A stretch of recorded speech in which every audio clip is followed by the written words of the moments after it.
tau.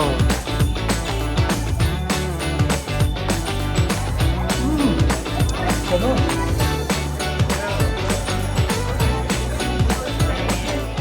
Labas, Gražina. Labas. Kaip šiandien šventė?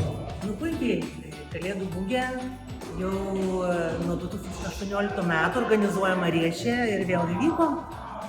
Šiemet turėjome daug daugiau prekybininkų vaikų ir aišku mūsų ištikimų, suaugusių, amatininkų ir įvairių kūrybingų žmonių.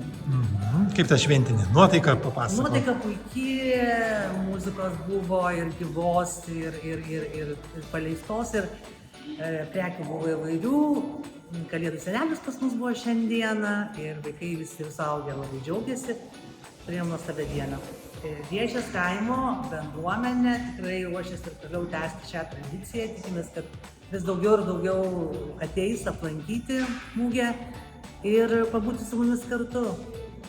Tai prasidėjo gražiausių švenčių laukimo laikotarpis ir mums labai gera susitikti su kaimynais, su artimais žmonėmis ir pabūti kartu visiems šią nuostabią dieną. Kitą savaitgalį pas mus bus Advento popietė, kur susirinks senjorai ir visi kiti, kurie norės pabūti kartu.